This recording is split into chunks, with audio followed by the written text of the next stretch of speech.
Барлықтарыңызға сәлем. Бүгін өте дәмді болып шығатын день и ночь пирогын дайындайтын боламыз.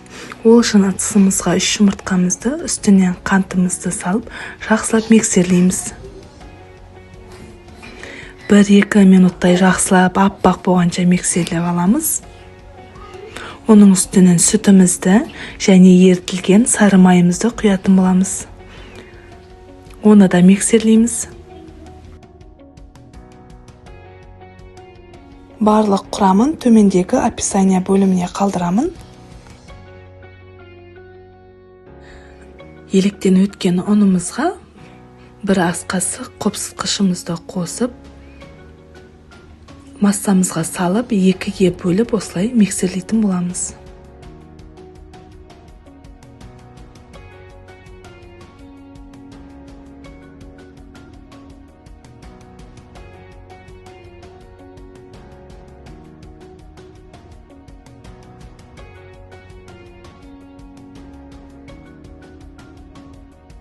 Осындай қоймалжың масса болып шықты.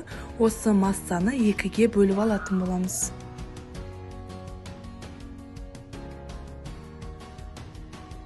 Осылайша бір бөлігіне какаомызды да електен өткізіп қосатын боламыз. Бұны да толықтай миксерлеп шығамыз.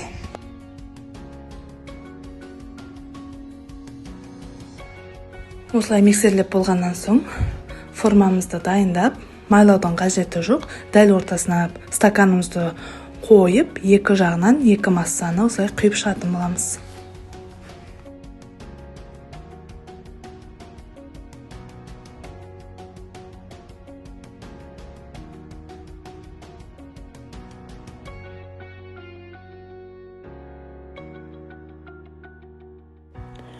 Осылайша столға 1-2 осылай ұрып алатын боламыз. Тегіс болу үшін үстінен қалауыңыз бойынша дәндерді осылай қойып шықсаңыздар болады. Алдын ала духовкамда қыздырып қоямыз.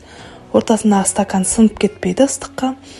180 градусқа 30-35 минутқа пісіріп алатын боламыз.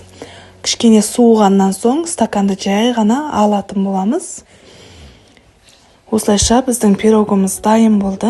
Достар, видеом ұнаған болса, маған лайк басып, менің каналыма тіркеліп, мені қолдай кетіңіз. Сіз де дәл осылай дайындап көріңіз, ас болсын.